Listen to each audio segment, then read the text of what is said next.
आप लोग स्क्रीन दिखाई दे रही है आपको? Yes sir.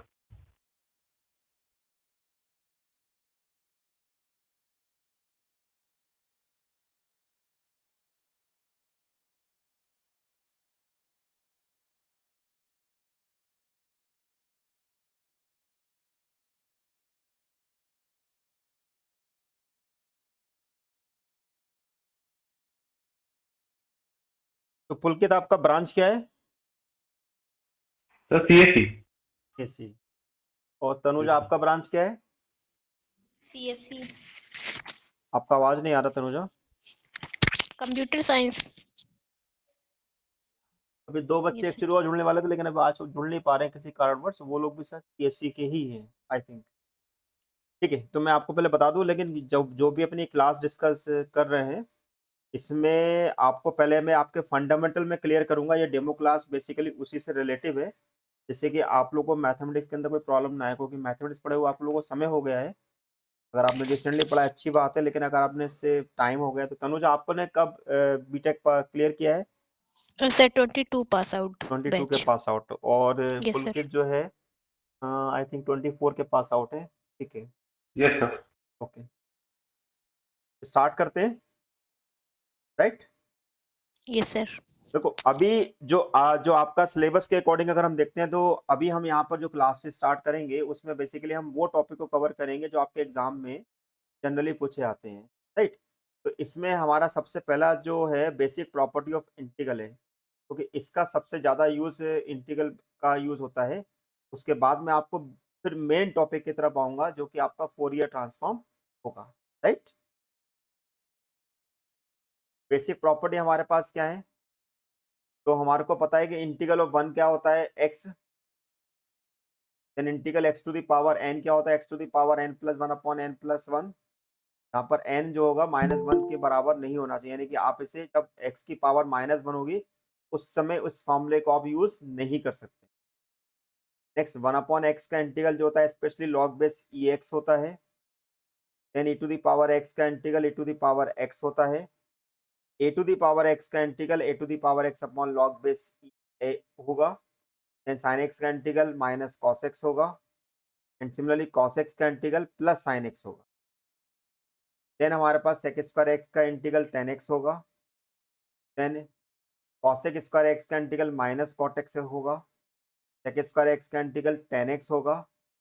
Then sec x tan x का इंटीग्रल sec x होगा। cosec x into cot x का इंटीग्रल जो होगा माइनस cosec x होगा। एंड आपका a इंटू एफ होगा। अगर हमारे पास a के साथ, अगर हमारे पास एफ ऑफ एक्स के साथ अगर a मल्टीप्लाई में है तो a आपका बाहर हो जाएगा, और केवल एफ ऑफ एक्स का इंटीग्रल जो भी हमारे पास टर्म वहां पर एग्जिस्ट करेंगे उसके अकॉर्डिंग। अगर हम 1/√x 1 माइनस एक्स स्क्वायर का इंटीग्रल निकालना चाहते हैं तो साइन इनवर्स x होगा। Then minus sine of 1/√1 minus x square करना चाहते हैं तो कॉस इनवर्स x होगा। इवन हम ये भी कह सकते हैं कि हमारे पास इंटीग्रल 1/√1 माइनस एक्स स्क्वायर जो होगा वो माइनस कॉस इनवर्स x हो सकता है। देन अगर हमारे पास 1/1 प्लस एक्स स्क्वायर आ रहा है तो टेन इनवर्स x होगा। देन अगर हमारे पास dx upon x under x square minus 1 आ रहा है तो सेक इनवर्स x होगा। और अगर माइनस साइन के साथ आता है तो उसे हम कॉसेक इनवर्स x कह सकते हैं। तो ये जो हमारे पास कुछ बेसिक हमारे पास 18 इंटीग्रल के फॉर्मूले हैं जो हमें जनरली यूज करना होगा।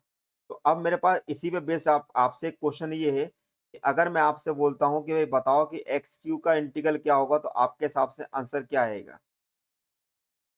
रिप्लाई कीजिएगा।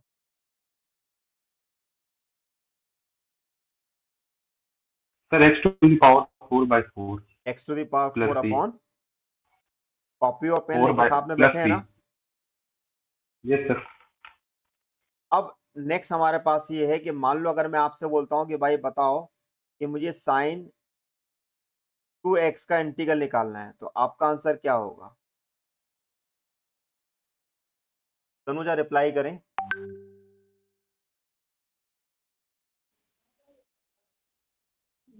Sir minus cos x plus. नहीं, देखिए ध्यान दीजिएगा, यहाँ पे साइन एक्स का इंटीग्रल क्या लिखा है, माइनस कॉस एक्स लिखा हुआ है। तो साइन यस का सर। इंटीग्रल ये तो कंफर्म है कि हमें माइनस कॉस 2x मिलेगा। लेकिन sir. मेरे पास एंगल में चेंज हो गया है, तो यो भी मेरे पास एंगल जो 2 लिखा हुआ है वो डिवाइड में चले जाएगा, यानी कि आपका आंसर आएगा minus cos 2x upon 2। Clear? Yes, sir. ठीक है। अब हमारे पास नेक्स्ट क्वेश्चन ये है कि अगर मान लीजिए अगर हमसे बोला जाता है कि भाई बताइए कि sec 2x और tan 2x का इंटीग्रल क्या है, तो हमारा आंसर क्या होगा? sec 2x और tan 2x का इंटीग्रल करना है तो क्या होगा? जैसे कि अभी हमने यहाँ पर क्या लिखा हुआ है, sec x into tan x का इंटीग्रल sec x लिखा हुआ है, तो हमारा आंसर क्या होगा यहाँ पर? sec 2x Sec 2x. Divided bye, यानी कि ये जो फॉर्मूले हमने यहाँ पर आपको लिखे हुए हैं या ये फॉर्मूले लिखे हुए हैं, ये हमारे पास सिंगल एंगल के लिखे एंगल में अगर कोई भी माइनर चेंजेस होता है, कोई भी कांस्टेंट टर्म आती है, तो वो हमारे पास डिवाइड में चली जाएगी। यानी कहने का मतलब ये है कि मैं एक जनरल बात यहाँ पर ये कहना चाहता हूँ कि मान लो मेरे पास एफ ऑफ ए एक्स का इंटीग्रल करने को बोला हुआ है। क्या करने को बोला है? एफ ऑफ ए एक्स का इंटीग्रल करने को बोला है, तो हमारे पास क्या होगा? This is capital F of A x, यानी कि फंक्शन चेंज होगा और हमारे पास जो भी कांस्टेंट है उसका डिवाइड हो जाएगा और आपका सी लिखा जाएगा। Point clear? Yes, sir. Yes कि नो? Yes, sir. Yes, समझ में sir. आगे बढ़ूं? Yes, sir. अब नेक्स्ट हमारे पास कुछ स्टैंडर्ड फॉर्मूले होते हैं इंडेफिनिट इंटीग्रल के। वो फॉर्मूले हमारे पास क्या है? तो tan x का अगर हमें इंटीग्रल करना है तो हमारे पास tan x का इंटीग्रल क्या होगा? वो हमारे पास होगा log cos x log sec x या माइनस log cos x। इसी प्रकार अगर हमें cot x का इंटीग्रल करना है तो हमारे पास इंटीग्रल जो होगा वो log sin x या minus log cosec x, right. इसी प्रकार अगर हमें sec x का इंटीग्रल करना है तो हमारे पास log sec x plus tan x होगा या फिर log tan x tan pi/4 plus x by 2। इसी प्रकार अगर हमें cosec x का इंटीग्रल करना है तो हमारे पास log cosec x minus cot x होगा या हमारे पास log tan x बाई 2 होगा। तो इन चार फॉर्मूले को थोड़ा सा याद रखिएगा। ये जो फॉर्मूले में लिख रहा हूँ ये इसलिए फॉर्मूले लिखाए जा रहे हैं कि अगर हमें फोरियर सीरीज या हमें कोई भी कैलकुलस रिलेटेड चीज़ पढ़नी है तो ये जो फॉर्मूले होते हैं कहीं पर भी किसी भी प्रकार से अप्लाई हो जाते हैं। हमें फॉर्मूले अच्छी तरीके से याद होना बहुत ज़्यादा ज़रूरी है, इसलिए फॉर्मूले को रिवाइज किया रहा है।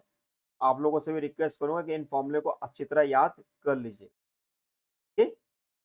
नेक्स्ट अगर हमारे 1/x² प्लस ए स्क्वायर का अगर हमें इंटीग्रल करना है तो हमारे पास होता है 1/a tan inverse x upon a। इसी प्रकार अगर हमें 1/x² माइनस ए स्क्वायर का इंटीग्रल करना है तो ये होगा हमारे पास 1/2a log x minus a upon x plus a। Then अगर हमें 1/a² माइनस x² का इंटीग्रल करना है तो हमारा फॉर्मूला होगा, दिस इज क्या होना चाहिए फॉर्मूला इसका? बता सकते हैं?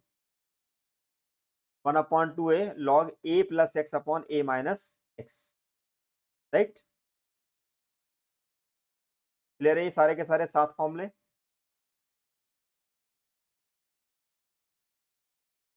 सब लोग Yes, ईयरफोन sir. लगा के ही सुन रहे हैं ना? Yes, sir. Yes, sir. Earphone लगाने का पर्पस ये होता है कि हमारा कॉन्सेंट्रेशन जो होता है हमें उसी टॉपिक पे होता है जिसपे हम बात कर रहे हैं। ठीक है। Standard formula of indefinite integral और फॉर्मूले हैं 1/√x² प्लस a स्क्वायर का अगर हमें इंटीग्रल करना है तो वो होगा हमारे पास log x plus √x² plus a square. Then ninth formula अगर 1/√x² माइनस a स्क्वायर का इंटीग्रल हमें करना है तो वो होगा log x minus √x plus x² minus a square. इसी प्रकार हमारे पास अगर हमें इसी टाइप के क्वेश्चन सॉल्व करने हैं, फॉर्मूले अगर हमें याद करने हैं, एक बच्चे को एडमिट कर दूं, शायद वेट कर रहा है।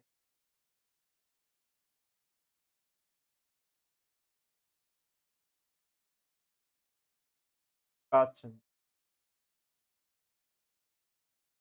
काचन ज्वाइन हो गए आप?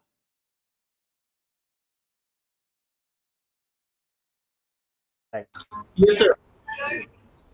तो नेक्स्ट इसके बाद हमारा है कि अगर हमें 1/√a² माइनस x² करना है तो हमारे पास होगा sine inverse x upon a। Then उसको हम चाहें तो minus cos inverse x upon a भी हम लिख सकते हैं। अब under root a square minus x square, अगर आपको याद होगा 12th लेवल पे हमारे पास 4 फॉर्मूले ऐसे होते थे जो हमारे लेंदी होते थे। अगर वो फॉर्मूले अगर हमारे सामने आते तो उनमें से एक फॉर्मूला हमारे पास है under root a square minus x. अब आप देखो कि under root a square minus x square पे हमें रिजल्ट क्या मिल रहा है यहाँ पर, this is sine inverse x upon a. तो सेम अगर हमें under root a square minus x square अगर न्यूमरेटर में लिखा हुआ है तो इसका फॉर्मूला होगा 1/2 in bracket x under root a square minus x square plus a square sine inverse x upon A, like this. ठीक है, सेम अगर हम 12th बातें की बात करते हैं, one integral under root x square plus a square. देखो यहाँ पे under root x square plus a square पे क्या लिखा हुआ है, log x plus under root x square plus a square. अगर हमें इस फॉर्मूले को अप्लाई करना तो हमारे पास क्या आएगा 1/2 x under root x square plus a square plus log x plus under root x square plus a square, like this. ठीक है, इसी का हमारे पास 13 नंबर का है under root x square minus a square. अब देखिए under root x square minus a square पे फॉर्मूला क्या लिखा हुआ है, x plus under root x square minus a square. तो यहाँ पे हमारे पास चेंज क्या होगा, बस इतना अंतर आएगा, इस प्लस की जगह हमारे पास क्या हो जाएगा माइनस साइन का डिफरेंस आएगा और इस प्लस की जगह माइनस साइन का डिफरेंस, यानी कि हमारा रिजल्ट आएगा 1/2 x under root x square minus a square log x plus under root x square minus a. Clear है? Yes sir. हाँ, आगे बढ़े। Yes sir. Okay okay. अब हमको कभी कभी हाइपरबोलिक फॉर्मूले के बारे में भी क्वेश्चन के अंदर बीच बीच में हमारे पास चीजें आती हैं। तो हाइपरबोलिक फॉर्मूले क्या होते हैं पहले वो समझ लेते हैं। तो हमारे पास बेसिकली हमें दो टाइप के हमें हाइपरबोलिक फॉर्मूले की रिक्वायरमेंट पड़ती है। एक हमें पड़ती है साइन। सर स्टैंडर्ड फॉर्मूले एक बार थोड़ी वो कर दीजिए। ये बेटा आपको वीडियो की लिंक मिल जाएगी, डोंट वरी, है ना? Yes sir. Right. Yes sir. अब आपके पास है हाइपरबोलिक फॉर्मूले, आप बस केवल अपना कॉन्सेंट्रेट रखिए अभी सामने क्लास की तरफ जो हम आपको पढ़ा रहे हैं। तो साइन एच एक्स, तो देखो आप लोगों से जनरली क्या पढ़ते हो, साइन एच एक्स पढ़ते हो, लेकिन यहाँ पर साइन एच जो है पूरा का पूरा एक टर्म है। इसको रीड कैसे करते हैं, साइन हाइपरबोलिक एक्स, क्या पढ़ते हैं, साइन हाइपरबोलिक एक्स। तो साइन हाइपरबोलिक एक्स का फॉर्मूला होता है a to the power x minus a to the power minus x upon 2। Same अगर हमारे पास कॉस हाइपरबोलिक एक्स होगा तो ये फॉर्मूला हमारा बन जाएगा a to the power x plus a to the power minus x upon, कुछ इस प्रकार से। हमें इनके डायग्राम की उतनी रिक्वायरमेंट नहीं है, बेसिकली हमें केवल फॉर्मूले की रिक्वायरमेंट पड़ेगी जो क्वेश्चन के बीच बीच में हमारे सामने आएंगे। अब अगर हमें साइन हाइपरबोलिक एक्स और कॉस हाइपरबोलिक एक्स का फॉर्मूला अगर हमें याद है तो हम टेन हाइपरबोलिक एक्स का फॉर्मूला भी बना सकते हैं। तो अगर आपको याद होगा 9th-10th क्लास के अंदर आपने पढ़ा था कि टेन थीटा इक्वल टू होता है साइन अपॉन कॉस, राइट। तो अगर मैं टेन हाइपरबोलिक एक्स की वैल्यू निकालना चाहूँ तो वो होगी sine hyperbolic x upon cos hyperbolic x, यानी कि हमारा फॉर्मूला बन जाएगा a to the power x minus a to the power minus x upon a to the power x plus a to the power minus x. Clear? अब हमारे पास next आता है, next है कॉसेक हाइपरबोलिक एक्स। जो हमारे पास sign लिखा हुआ है उसी का रिवर्स होएगा, यानी कि वो इसका इनवर्स बन जाएगा। यानी कि हम यहाँ पर ये कह सकते हैं कि हमारे पास कॉसेक हाइपरबोलिक एक्स जो होता है वो हमारे पास 1/sin हाइपरबोलिक एक्स के बराबर होगा। Clear point? इसी प्रकार अगर हम यहाँ पर सेक हाइपरबोलिक एक्स निकालते हैं तो वो कॉस हाइपरबोलिक एक्स का रिवर्स होगा, यानी कि हमारा फॉर्मूला बनेगा sec hyperbolic x equal to 2/e⁻x plus e⁻−x, और इसका डायग्राम कुछ इस प्रकार से रहता है। एंड द लास्ट कोट हाइपरबोलिक्स, तो यानी कि वो टेन का रिवर्स होगा, जो कि हमारे पास आएगा e⁻x plus e⁻−x upon e⁻x minus e⁻−x। इतना क्लियर है? Yes sir. Okay, next hyperbolic function कुछ और भी रिलेशन है। तो अगर आपको याद होगा कि आपने 9th-10th क्लास के अंदर एक ट्रिग्नोमेट्रिक आइडेंटिटीज पढ़ी थी, trigonometric identities. Did you know about the trigonometric identities? Trigonometric identities के बारे में जानते हैं, कुछ याद है? यस। Yes sir. बता सकेंगे? तो sine square x plus cos square x equal correct, to very 1। Good. Sine square theta plus cos square theta equal to 1 होता है। दूसरी क्या होती थी? 1 minus cos square x equal to sin x. नहीं, वो उसी का पार्ट है। Sorry sir. दूसरी क्या होती थी? Yes sir. Yes sir. Sir. sec square theta Sir, equal recall to 1 plus tan square theta. Yes sir. और तीसरी क्या होती थी आपकी? cosec square theta equal to 1 plus cot square theta. Yes sir. Clear है सबको ये? देखो, मैं पुरानी बातें आपको इसलिए याद दिला रहा हूं क्योंकि हमारा फॉर्मूला जो है उसी से रिलेटिव है। तो हम फॉर्मूले के अंदर क्या चेंज करने वाले हैं वो आपको अच्छी तरह समझ में आना चाहिए। बात समझ में आ गई? अब देखो, हमारे पास जो tan हाइपोलिक एक्स हमने लिखा भी sin अपॉन cos का हमने रिलेशन आपस में निकाल चुके हैं। अब हम बात करें हाइपोलिक आइडेंटिटीज क्या होती है। तो जैसे कि अभी हमने बताया कि आपने देखा कि हमारे पास sin square theta plus cos square theta equal to 1 होता है। अब इसमें चेंज क्या होगा कि ये cos hyperbolic square x minus sin hyperbolic square x equal to 1 होगा। क्या चेंज हुआ, समझ में आया?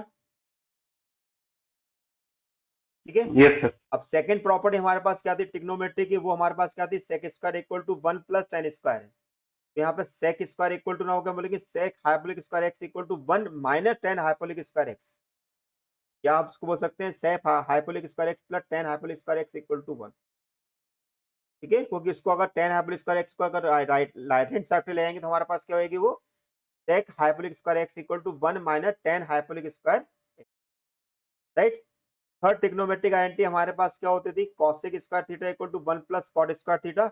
यहाँ पर हमारे पास होगी cosec hyperbolic square x equal to minus 1 plus cot hyperbolic square x, या cot hyperbolic square x minus 1 minus cosec hyperbolic square x equal to 1। दोनों में से हम कोई भी रिजल्ट यूज कर सकते हैं।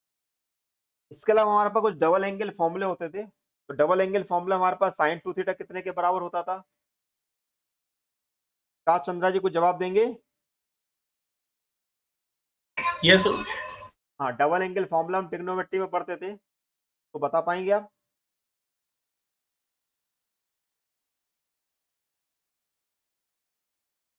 सर प्रेजेंटली ये भी बिल्कुल नंबर नहीं है सर। तनुज आप बता पाएंगे?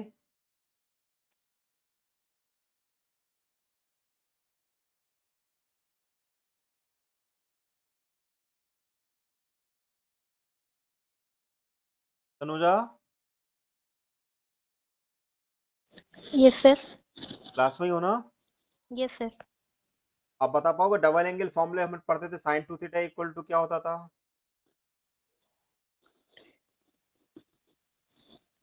Sir, ये yeah.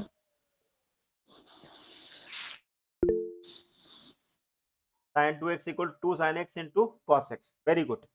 तो सेम यही फॉर्मूला हमारे पास जो होगा वो हमारे पास होगा sin hyperbolic 2x equal to sin hyperbolic x cos hyperbolic x। यानी कि फॉर्मूले में इधर कोई भी चेंजेस नहीं हो रहा है। अब हमारे पास ऐसे tan में भी होता था रिजल्ट, हमारे पास tan और cos में भी होता था। तो cos में माइनर से चेंज होगा। देखो वहां पर होता था cos 2 theta equal to cos square theta minus sin square theta, तो वो तो हो नहीं सकता क्योंकि वो तो ऑलरेडी 1 के बराबर है। यहाँ पर वो फॉर्मूला क्या होगा कि sin cos 2 theta equal to जो होगा वो cos hyperbolic square x plus sin hyperbolic square x होगा, राइट। Clear point? अब थोड़ा ध्यान से देखिए, अगर मान लो अगर मैं इस फॉर्मूले के अंदर अगर मैं अगर cos की वैल्यू पुट करता हूँ या sin की वैल्यू पुट करता हूँ, कितने मिलेगी मुझे? अगर मैं sin की वैल्यू पुट करूंगा तो कितने मिलेगी मुझे यहाँ से?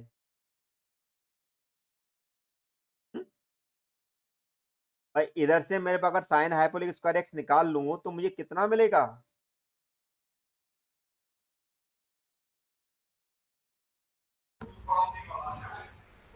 ये Sir, 2 cos h hyperbolic square x plus 1 -1, minus minus 1 minus. Minus right. Yes. Clear है? अब मान लो अगर मैं यहाँ Yes, पर yes. अगर cos हाइपोलिक स्क्वायर एक्स की वैल्यू निकालू तो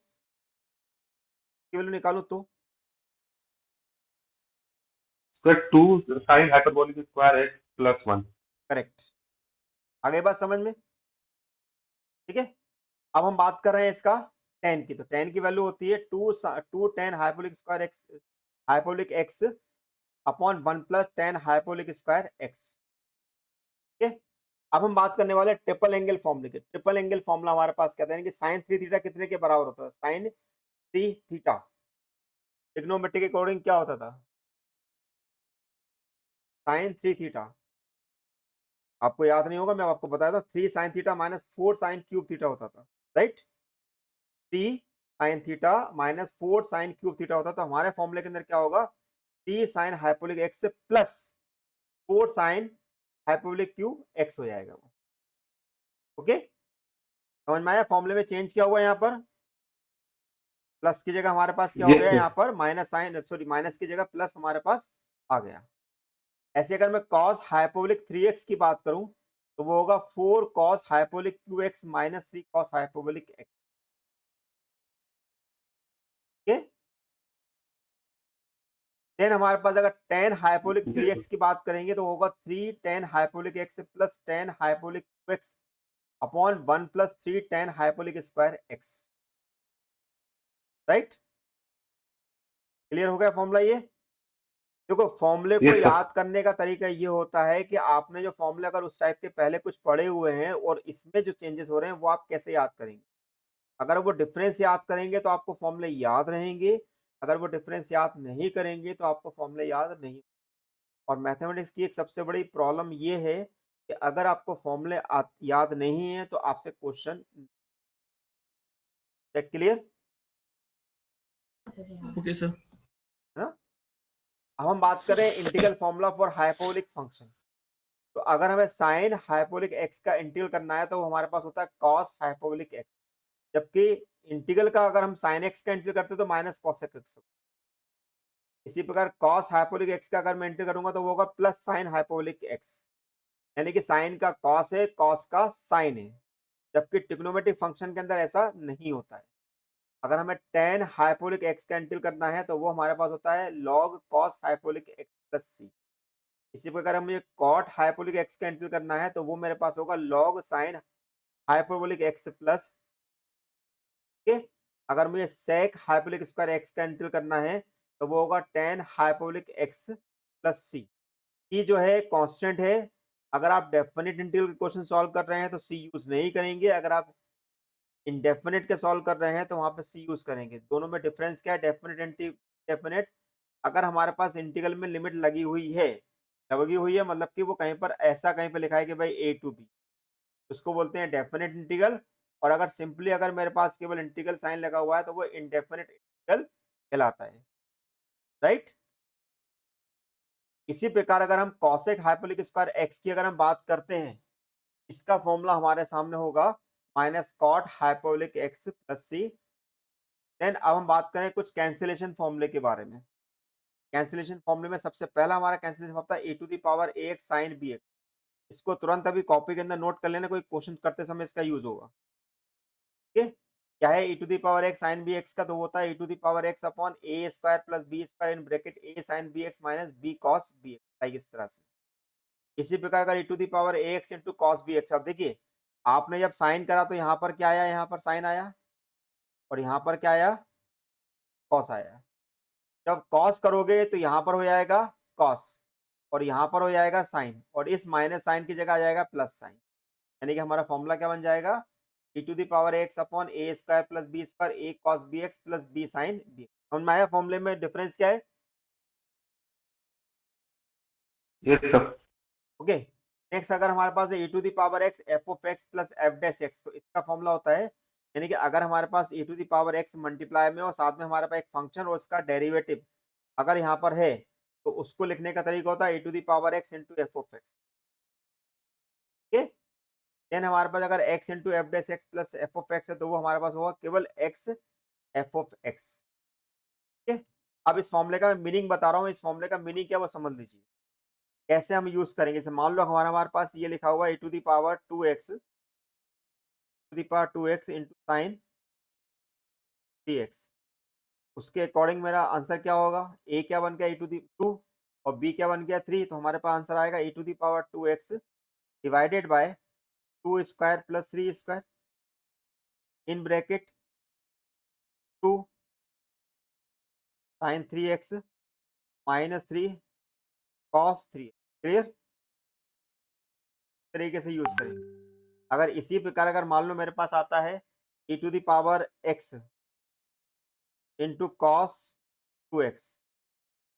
मेरे पास इस समय a कितना हो गया 1 और b कितना हो गया 2, तो मेरा आंसर क्या होगा, जैसे power x upon 1 square plus 2 square, in bracket हमारे पास क्या मिलेगा 1 into cos 2x plus 2 into sine,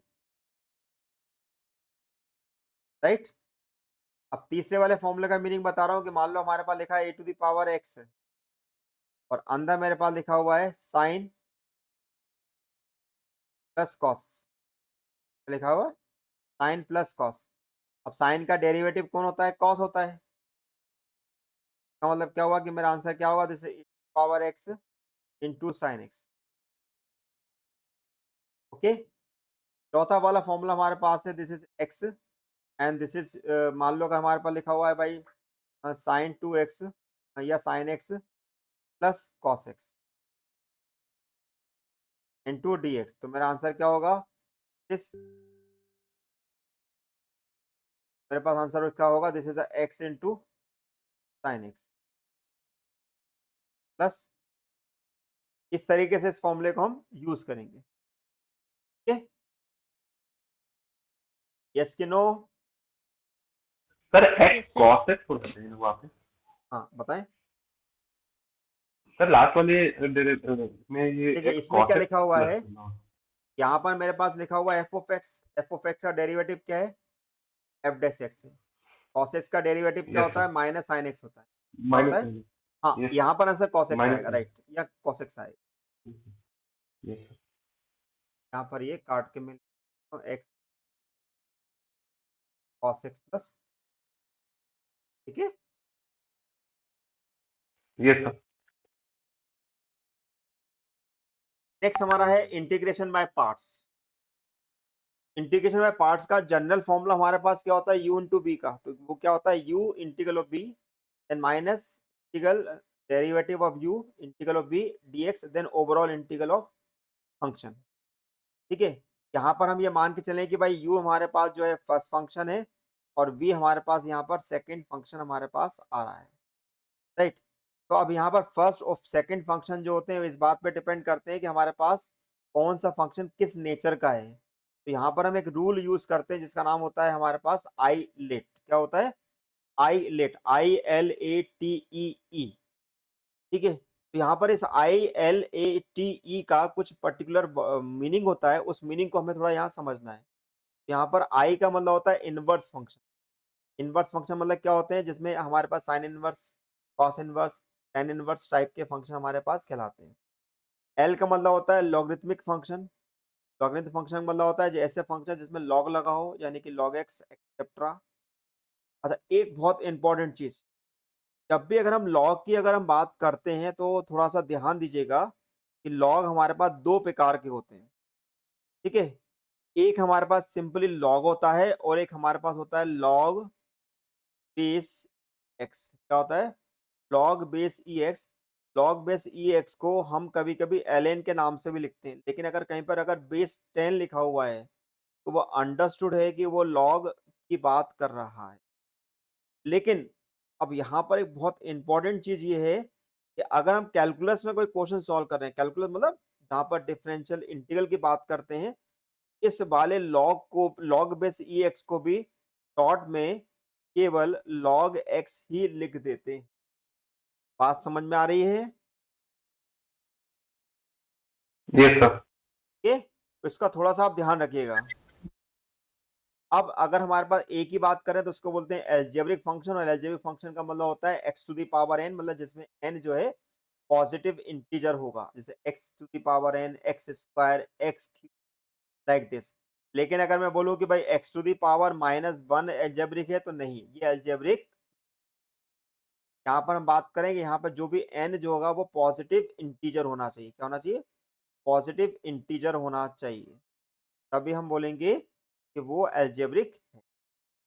T का मतलब होता है ट्रिग्नोमेट्रिक फंक्शन। ट्रिग्नोमेट्रिक फंक्शन मतलब कि sin x, cos x, tan x, sec x, like this.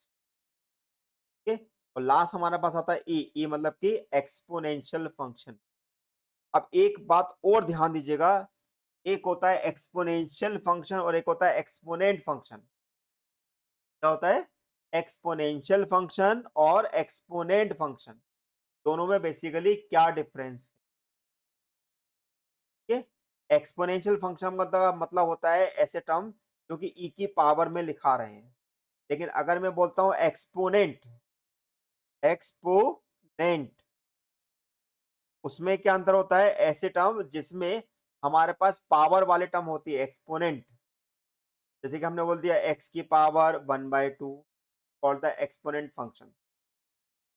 ठीक है, या हम बोलें कि भाई रूट x, या बोलें कि x की पावर 3/2, तो ये जो टर्म होती है ये हमारे पास कहलाती है एक्सपोनेंट फंक्शन। क्लियर, यस कि no? Yes, sir. Yes, sir. अब हमारे पास कुछ डेफिनेट इंटीग्रल के फॉर्मूले हैं। डेफिनेट इंटीग्रल में हमारे पास कुछ फंडामेंटल फॉर्मूले होते हैं, लगभग 8 से 9 फॉर्मूले हैं हमारे पास। अगर हम integral a to b f of x dx कर रहे हैं, और अगर हमें अब इस जो a to b f of x dx का मतलब क्या है, यहाँ पर ये जो a लिखा हुआ है इसको बोलते हैं लोअर लिमिट, क्या बोलते हैं, लोअर लिमिट, और जो b होता है उसको बोलते हैं हम upper limit, right, upper limit. अगर हमें किसी भी डेफिनेट इंटीग्रल में अपर और लोअर लिमिट को अगर हमें चेंज करना है तो माइनस साइन का डिफरेंस आ जाता है, या अगर हमें इसे एफ ऑफ एक्स को अगर हम इंटीग्रल कर रहे हैं तो हमारे पास एफ ऑफ एक्स कहलाता है, और इसमें हम upper limit minus lower limit रख देते हैं। ये हमारी कहलाती है fundamental theorem formula of definite. Clear है? फॉर एग्जाम्पल के तौर पे अगर मैं आपसे ये बोलूँ कि भाई मुझे 0 से π/2 पे इंटीग्रल निकालना है, क्या निकालना है, 0 से π/2 पे इंटीग्रल निकालना है साइन एक्स। सबसे पहले मैं क्या करूंगा, साइन का करूंगा इंटीग्रल, साइन का इंटीग्रल मैंने अभी क्या पढ़ा था, this is a cos x, right, और लिमिट हमारे पास क्या 0 से π/2, तो हमारे पास क्या लिखाएगा, this is minus cos π/2 minus cos, अब कॉस π/2 होता है 0, कॉस 0 होता है 1, तो हमारे पास आ जाएगा ये plus, right. Properties of definite integral, पहले ये a to b f of x dx, अगर हम अपर और लोअर लिमिट को इंटरचेंज करते हैं तो माइनस साइन का डिफरेंस आ जाता है। अगर अपर और लोअर लिमिट दोनों समान होती हैं तो आंसर 0 आता है। अगर 0 to a f of x dx लिखा हुआ है तो हम इसको लिखते हैं a f of a minus x dx, यानी कि हम x को अगर a माइनस एक्स से रिप्लेस करते हैं तो हमारे आंसर में कोई भी चेंज होता है। अगर a to b f of x dx लिखा हुआ है और हमारे पास एक 30 लाई करती है c, ऐसी कंडीशन में उसको हम लिख सकते हैं a to b b plus a minus x, then a to b f of x dx, यानी कि जो अगर c लाई करता है तो उसको इस प्रकार से लिख सकते हैं। अगर a to b f of x dx लिखा हुआ है, अगर हम वेरिएबल चेंज कर देते हैं, x की जगह y यूज कर लेते हैं या दूसरा वेरिएबल यूज कर लेते हैं, बस सकते ये है उसी के रिस्पेक्ट में कर रहे हैं तो ही हमारे पास सेम आंसर मिलता है। 7th नंबर की प्रॉपर्टी कुछ खास है, उसको थोड़ा ध्यान समझिएगा। अगर किसी भी क्वेश्चन में अगर माइनस से प्लस a लिमिट हमारे पास चल रही है तो वहां पर हमें फंक्शन के इवन और ऑड के बारे में बात करना जरूरी होता है। बस समझ लें कि इवन और ऑड क्या होता है। एक आपने इवन नंबर सुना हुआ है और एक आपने ऑड नंबर सुना हुआ है, लेकिन यहाँ पे मैं बात कर रहा हूँ इवन फंक्शन के बारे में और ऑड फंक्शन के बारे में। ठीक समझ में आ रहा है डिफरेंस क्या बोल रहा हूँ मैं? आप ये बता सकते हैं कि इवन नंबर क्या होते थे? सर जो 2 से डिविजिबल, 2 जो 2 से डिविजिबल हो। ऑड नंबर क्या होते थे? 2 अदर देन 2 not divisible। हाँ, सर जो 2 से नॉट जो डिविजिबल 2 से होते हैं। डिविजिबल ना हो, राइट, बिल्कुल सही बात है। Yes। तो अब मुझे एक बात बताओ, मैं बहुत छोटी सी चीज पूछ रहा हूँ आपसे, बताओ प्लस प्लस को अगर मैं प्लस से मल्टीप्लाई करूं तो कितना आएगा? प्लस प्लस को प्लस से मल्टीप्लाई करूं तो कितना आएगा? प्लस प्लस का, sure? Plus yes sir, yes, और अगर प्लस को माइनस से मल्टीप्लाई करूं तो? माइनस माइनस, और माइनस को प्लस से करूं तो? माइनस माइनस, और माइनस को माइनस से करूं तो? Plus plus plus, are you sure? Clear है सबको ये? Yes, Yes. sir. Yes, sir. जब इवन फंक्शन के बारे में बात करते हैं तो यहाँ पर हम प्लस साइन यूज करते हैं, और जब ऑड फंक्शन के बारे में बात करते हैं तो माइनस साइन का यूज। क्लियर? Yes, sir. तो अब इवन फंक्शन किससे बोल रहे हैं? इवन फंक्शन ऐसा बोला जाता है कि अगर किसी फंक्शन में अगर एक्स की जगह माइनस एक्स रखो और ये माइनस साइन क्या हो वहां पर डिसॉल्व हो जाए, तो वो हमारे कहलाते हैं इवन फंक्शन। क्या कहलाते हैं? Even function. Even अगर मैं माइनस साइन अगर रखता हूं और माइनस साइन मेरा डिसॉल्व ना होकर माइनस साइन बाहर निकल के आ जाता है, उसको बोलते हैं हम ऑड फंक्शन। क्लियर बात? तो अब अगर हमें Okay, कहीं sir. पर भी अगर माइनस से प्लस ए लिमिट दिखाई दे रही है और अगर हमारा फंक्शन क्या है? इवन है। इवन का एग्जांपल समझ लीजिए, मान लो मैंने बोला एक्स स्क्वायर, क्या अगर मैं एक्स की जगह माइनस एक्स रखूंगा इस एक्स स्क्वायर में, तो क्या फंक्शन में कोई चेंज होगा? फंक्शन में कोई चेंज होगा? हाँ या ना?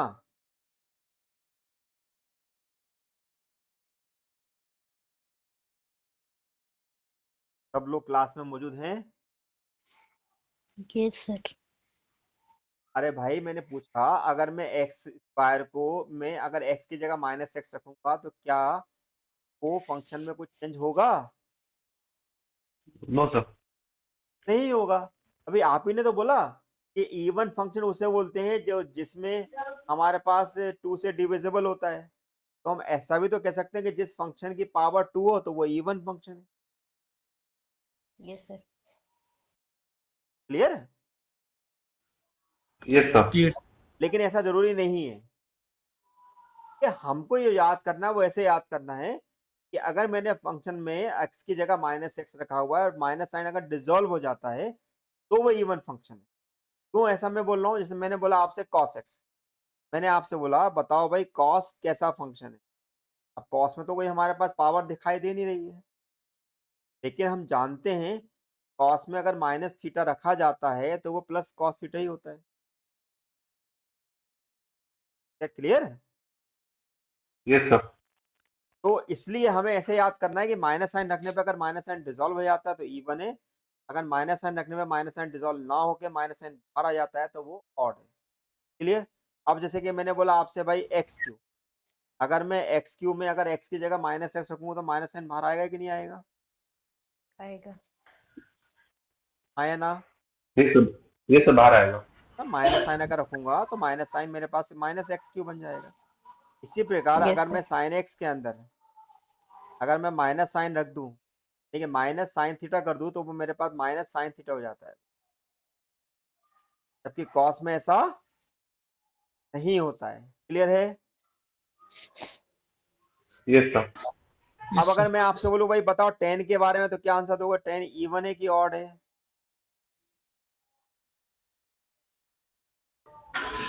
Odd. ऑड है। क्यों? Sir, odd. क्योंकि टेन हमारे पास क्या साइन अपॉन कॉस है। अगर साइन ऑड है तो टेन भी ऑड है, कॉस तो इवन है।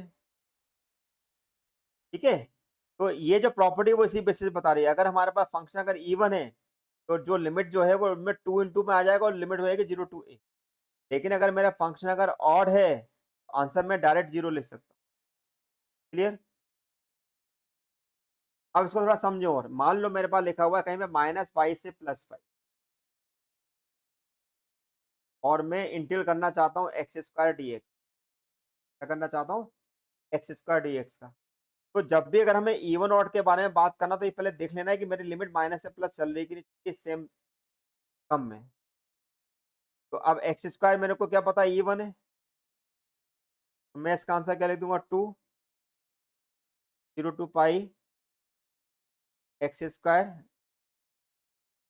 लेकिन अगर मेरे पास अगर लिखा हुआ है माइनस पाई से प्लस पाई, और मैंने यहाँ लिख दिया है कि भाई मुझे बताओ कि एक्स पावर 5 का इंटीग्रल क्या होगा, तो मैं इसका आंसर 0 लिख सकता हूँ। क्यों? क्योंकि एक्स में अगर माइनस एक्स रखूंगा तो माइनस साइन बाहर आ जाएगा। वो ऑड फंक्शन हो गया, तो ऑड फंक्शन का इंटीग्रल क्या है? क्लियर? Yes, sir. ठीक है। अब एट्थ फॉर्मूला हमारे पास है, अगर लिमिट अगर 0 से 2a लिखी हुई, अगर F of 2a minus x आता है तो उसको 2 into 0 to a f of x लिख देंगे, और 2a माइनस एक्स टू अगर माइनस एफ ऑफ एक्स आता है तो ठीक है, मेरे लिए 7 नंबर की प्रॉपर्टी बहुत इंपॉर्टेंट, बहुत ज्यादा यूज की आती है क्वेश्चन में सॉल्व करते समय। आ रही बात समझ में? Yes sir. Yes, sir. Yes, sir. अब एक बहुत इंपॉर्टेंट मैं चीज बता रहा हूँ कि अभी हमने इंटीग्रेशन में पार्ट का फॉर्मूला पढ़ा हमने, है ना? इंटीग्रेशन में पार्ट का फॉर्मूला हमने क्या पढ़ा कि u इंटू बी का अगर मुझे इंटीग्रेट करना तो क्या लिख रहा था मैं, u into b then minus integral derivative of u then integral v then overall का इंटीग्रल। तो मैंने आइलेट रूल की बात कर रहे हैं, लेकिन मेरे पास एक यहाँ पर एक दूसरा फॉर्मूला भी एग्जिस्ट करता है जिसको बोलते हैं Lebanese successive integration by parts. इस फॉर्मूले की खास बात ये है कि अगर हमारे पास कुछ जिस फंक्शन का मुझे इंटीग्रल करना है, अगर उस फंक्शन में अगर एक पहला वाला फंक्शन अगर मेरे पास अलजेब्रिक है और दूसरा फंक्शन मेरे पास ऐसा है जिसका मुझे सक्सेसिव इंटीग्रल अगर याद है, तो हम बड़े से बड़ा integral with in a minute solve कर सकते हैं। तो पहले समझते हैं कि एक्चुअली फॉर्मूला है क्या। फॉर्मूले में आप देख रहे हैं कि u इंटू बी लिखा हुआ है मैंने, तो यहाँ पे लिखा है मैंने u v1 minus u dash b plus u double dash b minus u triple dash b four plus and so on. ठीक है, कहने का मतलब ये हुआ मेरे पास यहाँ पर कि अगर जिसको भी मैंने यहाँ पर फर्स्ट फंक्शन माना हुआ है उसको मैंने u बोला हुआ है, और जिसको भी मैंने सेकंड फंक्शन माना हुआ है उसको मैंने, जिसको मैंने u बोला हुआ है उसका सक्सेसिव डेरिवेटिव आता चला जा रहा है। दिख रहा है आपको का डेरिवेटिव u डैश का डेरिवेटिव u डबल डैश और u डबल डैश का डेरिवेटिव u ट्रिपल डैश। इसी प्रकार v1 का इंटीग्रल हमारा बढ़ते आ रहा है, पहले आ रहा है v1, फिर आ रहा है v2, फिर आ रहा है v3 और फिर आ रहा है v4। आई बात समझ में? Yes, sir. ठीक है, अब यहाँ पर मैंने बताया कि u डैश का मतलब क्या, first derivative, u double dash का मतलब है u डैश का डेरिवेटिव। मैंने ये नहीं बोला कि u डबल डैश का मतलब सेकंड डेरिवेटिव, मैंने बोला u डबल डैश का मतलब है डेरिवेटिव ऑफ u डैश। दोनों में डिफरेंस समझ में आ रहा है क्या है? यस अगर सर। मैं u ट्रिपल डैश बोलता हूँ इसका मतलब क्या, derivative of u double dash. ठीक है, Yes, इसी sir. का अगर मैं v1 बोलता हूँ तो v1 का इंटीग्रल क्या है, v है, तो v का इंटीग्रल क्या है, v1 है। v2 का इंटीग्रल क्या होगा, ऑफ v1। v3 क्या होगा, ऑफ v2। क्लियर? यस कि no? Yes sir. Yes, Yes, sir. sir. है ना? अब यहाँ पर इसको यूज कैसे करना है तो वो थोड़ा समझिए। मैंने बोला दिस फॉर्मूला इज एप्लीकेबल, जैसे कि ऊपर मैंने लिखा भी है, this formula is applicable when one of the function is x to the power m and other function are e to the power x sin x cos x except. यहाँ पे मैंने केवल e to the power x sin x cos x ही क्यों लिए, क्योंकि ये वो फंक्शन है जिनके मुझे सक्सेसिव इंटीग्रल याद है। क्यों मैंने बोला, क्योंकि e to the power x को मैं कितनी बार भी इंटीग्रल कर लूं हमेशा e to the power x ही आता है, राइट? इसी प्रकार अगर मैं sin x का इंटीग्रल बोलूं, sin x का पहली बार इंटीग्रल क्या होता है, माइनस कॉस, दूसरी बार होता है माइनस साइन एक्स, तीसरी बार क्या होता है प्लस कॉस एक्स। तो मुझे साइन एक्स का इंटीग्रल सक्सेसिव पता है, इसी प्रकार मुझे कॉस का भी सक्सेसिव इंटीग्रेशन मुझे पता है। तो अब एक क्वेश्चन के थ्रू समझते हैं कैसे। जैसे मैंने सामने आपके सामने एक एग्जांपल लिखा है, x square into sine x. तो मान लो अगर मैं x square into sine x के अंदर मैं ऊपर वाला फॉर्मूला अप्लाई करना चाहता हूँ, तो कौन मेरे पास फर्स्ट होगा, कौन मेरे पास सेकंड, कौन Sir, u x होगा, square कौन first v होगा, होगा? हैं? x square first होगा और sin n second होगा. एक्स स्क्वायर होगा मेरे पास u के बराबर और v होगा मेरे पास साइन एन एक्स। क्लियर? तो अब Yes, मैंने sir. ऊपर यस फॉर्मूला सर। क्या लिखा है, uv1। uv1 का मतलब क्या हुआ, x square as it is और x sine n square. X का इंटीग्रल। तो अभी मैंने साइन का इंटीग्रल पीछे क्या पढ़ा मैंने, माइनस कॉस, और Yes, चूंकि sir. यहाँ पर हमारे पास एंगल आ रहा है तो एंगल का डिवाइड हो जाएगा, यानी कि मेरे पास फर्स्ट टर्म क्या आएगी, x square minus cos n x upon n. Clear है स्टेप ये पहली, यस सर। Yes, sir. है ना? अब हमको क्या करना है, मैंने बोला नेक्स्ट टर्म के मेरे पास क्या आ रही है, u डैश v2। तो u डैश का मतलब क्या हुआ, एक्स स्क्वायर का डेरिवेटिव, Yes, sir. और v1 v2 का मतलब क्या हुआ, cos nx का इंटीग्रल, और बीच Yes, में sir. माइनस साइन, है Yes, ना? sir. एक्स स्क्वायर का डेरिवेटिव क्या होता है, 2x, 2x. Yes, cos sir. N x का इंटीग्रल क्या होगा, sine x sine n x और अपॉन में एन यानी कि एन स्क्वायर हो जाएगा, like this. Clear? Yes, sir. अब नेक्स्ट क्या होगा, 2x का डेरिवेटिव और इसका इंटीग्रल, और बीच में साइन क्या आएगा, प्लस, क्योंकि देखो यहाँ प्लस लगा हुआ है, अल्टरनेट चल रहा है अपना, पहले प्लस फिर माइनस फिर प्लस फिर माइनस। Minus. अब मेरे पास 2x का डेरिवेटिव क्या होगा 2, और साइन Yes. एन एक्स का क्या होगा माइनस कॉस एन एक्स, यानी कि माइनस माइनस क्या होगा plus, Yes. Cos n x upon n cube, like this. Sin x upon n3. ठीक है, इसके आगे मुझे डेरिवेटिव निकालने की जरूरत नहीं, क्यों, क्योंकि 2 का जो नेक्स्ट Zero. डेरिवेटिव जो होगा वो 0 होगा। Zero हो जाएगा. क्लियर है? एक और एग्जांपल देखें, हमारे पास है x cube cos n x, तो यू क्या बन गया हमारे पास, X cube. Cube. और ये बन गया बी। कंटिन्यू इसको हम इंटीग्रेट कर सकते हैं, तो क्या होगा मेरे पास, फर्स्ट टर्म क्या होगी, फर्स्ट टर्म क्या होगी, X cube cos nx. X cube X cube. X Q Cos का आगे minus s minus sin x upon n. Minus क्यों आएगा, sin sin कॉस nx का इंटीग्रल क्या होता है, Sin sine n x nx. Upon Sin n nx. होगा। Yes, sir. Yes. अब नेक्स्ट टर्म क्या होगी हमारी, 2x minus 2x Well, नहीं 3x minus square, 3x 3x. minus 3x नहीं Sorry. माइनस साइन के बाद क्या आएगा, 3x स्क्वायर, साइन का integral Minus cos nx. Cos n x upon n square. Yes. अब 3x स्क्वायर का डिफरेंशियल क्या होगा, plus 3 6x. 6x. 6x, और कॉस एन एक्स का इंटीग्रल क्या होगा, Sin x. Sin Sin x. nx. Sine n x upon n यानी कि एन क्यूब। हाँ सर. Yes, sir. अब एक और अभी एक और करना पड़ेगा, क्योंकि अभी भी 6x बचा हुआ है, Yes sir. yes sir 6 का 6 6 sine n x Yes, upon sir. N cube का cos n x Minus upon cos. N to the power 4, minus n हट जाएगा। and लॉजिक then समझ में आ रहा है? yes sir Yes, sir. clear है. ये एक और एग्जांपल देखें, अब हम कर रहे हैं x cube to the power x का, तो हमारे पास फर्स्ट फंक्शन यू क्या बन गया, x cube Q x Q, और टू द पावर एक्स का बन गया वी। V. अब हमारे पास क्या होगा, पहले टर्म क्या लिखाएगी, X cube. E to the power 2x by 2. Correct, very good. Next term Sir, 2x square. 3x square, 3x square. हाँ 3x square, sir.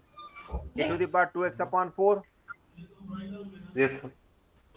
x क्या आएगी, 6x 6x. e to x upon 6 8 a to the power 2x upon 8, 8. Next क्या आएगी, 6 6. e to the power 2x upon 16. ठीक, आगे बात समझ में, Sir. Yes, कैसे sir. फॉर्मूला यूज हो रहा है, कोई doubt, Yes, sir. No, sir. आगे बढ़ूं, Yes, sir. So, इसे नोट कर लीजिए. अब बात कर रहे हैं बीटा और गामा फंक्शन के बारे में। ये एक आपने इंजीनियरिंग मैथमेटिक्स 1 के अंदर एक टॉपिक पढ़ा होगा, बीटा एंड गामा फंक्शन। इसी कुछ प्रॉपर्टीज हमारे पास यहाँ पर यूज होती, उन प्रॉपर्टीज में हम बेसिकली ध्यान देंगे। सबसे पहले हम बात करते हैं बीटा फंक्शन के बारे में। तो बीटा फंक्शन हमारे पास क्या है, यदि m greater than 0 n greater than 0 लिखा हुआ है तो उसके बीटा फंक्शन को हम बीटा mn की तरह डिनोट करते हैं। इसका मतलब होता है beta mn equal to integral 0 to 1 x to the power m minus 1 1 minus x to the power n minus 1 dx। हमें एज इट इज याद करना है, ठीक है। जैसे कहीं मैं आपसे बोल रहा हूँ बताओ भाई बीटा d2 क्या होता है, तो मेरा आंसर क्या होगा, इंटीग्रल 0 to 1 x की पावर 2 और 1 माइनस x की power 1 dx। Clear? Kiran properties of beta function. पहली प्रॉपर्टी है बीटा mn निकालो या बीटा nm निकालो, दोनों के मान हमेशा समान आते हैं। दूसरी प्रॉपर्टी है बीटा mn इक्वल टू होता है 0 से infinity x to the power n minus 1 upon 1 plus x to the power m plus n. Third property है beta mn equal to 2 into 0 से pi by 2 and to the power 2m minus 1 cos to the power 2n minus 1 theta होता है। Basically हमारे पास ये beta function की definition है। इसी प्रकार हमारे पास गामा फंक्शन और होता है।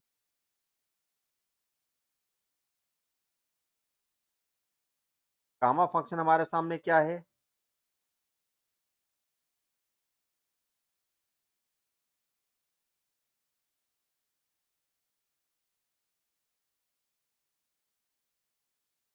गामा फंक्शन की पहली प्रॉपर्टी हमारे पास है कि अगर n ग्रेटर देन 0 है, in gamma function of n is denoted by gamma n 0 to infinity power minus 6 power n minus 1। Actually जो हम अभी टॉपिक पढ़ने वाले हैं उसमें बेसिकली गामा फंक्शन का यूज सबसे ज्यादा होता है। बीच में क्वेश्चन में गामा चीज हमारे पास आ जाती है। नेक्स्ट गामा 0 की वैल्यू जो होती है वो इन्फिनिटी होती है और गामा माइनस n जो होता है वो भी इन्फिनिटी होता है।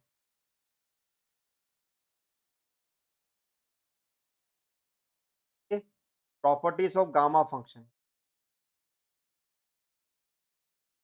पहली प्रॉपर्टी है गामा 1 की जो वैल्यू होती है वो हमारे पास होती है 1 के बराबर।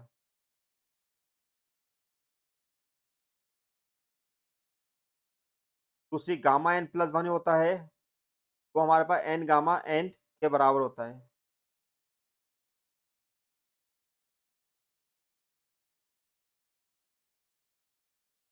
अगर हमारे पास n पॉजिटिव इंटीजर है तो हमारे पास लिखा था gamma n plus 1 equal two factorial n।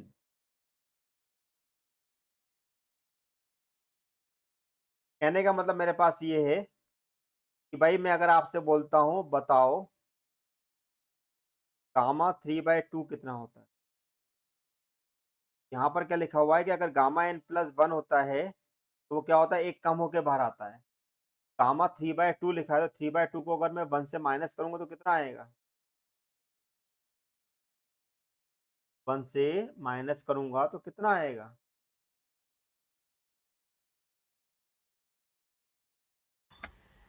4/2। अरे 3/2 में से अगर एक को माइनस करूंगा तो 4/2 आएगा। 1/2 हाँ? सर 1/2। सर 1/2 तो मेरा आंसर क्या होगा? This is 1/2 gamma 1/2। Clear? Yes yes कि नो? Yes sir. इसी प्रकार मैंने अगर थर्ड प्रॉपर्टी की बात करूं तो उसमें क्या लिखा होगा? अगर n पॉजिटिव इंटीजर है गामा n प्लस 1 जो होगा वो गामा n होगा। यानी कि मैं ये ऐसा कह सकता हूँ कि अगर मैं गामा n अगर लिख रहा हूँ तो वो हो जाएगा फैक्टोरियल n माइनस 1। यानी कि अगर मैं कहीं पे गामा 5 निकालना चाहता हूँ, 5 क्या है? इंटीजर है पॉजिटिव, तो लिख दूंगा मैं फैक्टोरियल 4। और फैक्टर 4 का मतलब क्या होता है? 4 into 2 into 1, correct, which is equal to 20। Yes sir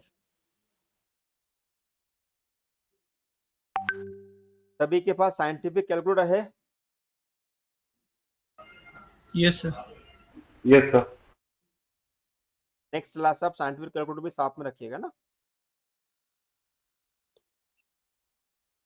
next हमारे पास अगर बीटा और गामा में के बीच में अगर रिलेशन की बात करेंगे तो beta M N equal to जो होता है gamma M into gamma N upon gamma M plus N होता है। बहुत इंपॉर्टेंट चीज, गामा 1/2 की जो वैल्यू होती है वो रूट पाई के बराबर होती है। यानी कि अगर मैं इसी को अगर मैं आगे सॉल्व करूं, ये मेरे पास क्या लिखा है? 1/2 रूट पाई। क्यों? क्योंकि गामा हाफ कितना होता है? Root pi. क्लियर? यस कि no? Yes sir yes sir.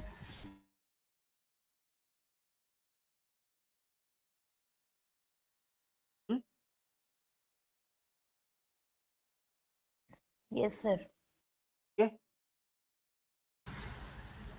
Yes sir. Right. तो कभी मैंने देखा गामा 3/2 को मैंने क्या लिख दिया? 1/2 रूट पाई। गामा 5/2 क्या होगा? 3 रूट पाई अपॉन 4। कैसे? जैसे कि मैं अगर गामा 5/2 लिखना चाहता हूँ मैंने अभी क्या बताया, 5/2 को बाहर निकालेंगे तो कितना आएगा, 3/2 गामा 3/2, और 3/2 को भी सॉल्व करेंगे कितना आएगा, 3/2 यानी कि 1/2 गामा 1/2। गामा 1/2 अभी हमने क्या निकाला, रूट पाई। मेरे पास क्या लिखा आएगा, 3/4 अंडर रूट पाई। क्लियर है, क्लियर है। Yes sir. ओके, ठीक है। तो मैं आज आपको यहाँ तक ही पढ़ा रहा हूँ, पहले आप इतने फॉर्मूले को आप याद कर लीजिए, जिससे कि आपको बेहतर तरीके से समझ में आए कि हम किस प्रकार से क्वेश्चन सॉल्व करेंगे। क्योंकि अगर आपको फॉर्मूले याद नहीं होंगे, आपसे ये चीजें कंटिन्यू नहीं बनेंगी। ठीक है, यस सर।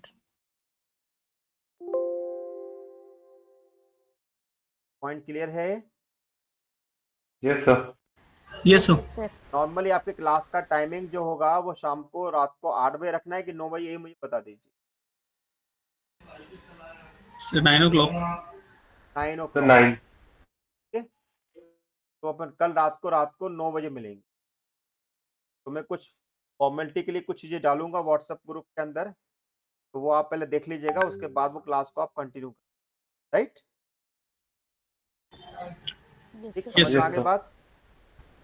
ध्यान रहे, कॉपी और पेन हमेशा अपने साथ रखना है, क्योंकि मैं आपको जब नोट करने को बोलूंगा तो आपको कॉपी के अंदर नोट करनी है, कि आपका कंटिन्यू में आपके नोट्स बनते जाएं। तीसरी बात, जहां पर भी आप बैठे वहां पर किसी प्रकार का बैकग्राउंड नॉइस नहीं आना चाहिए। जैसे काश के यहाँ से बैकग्राउंड नॉइस आ रहा है।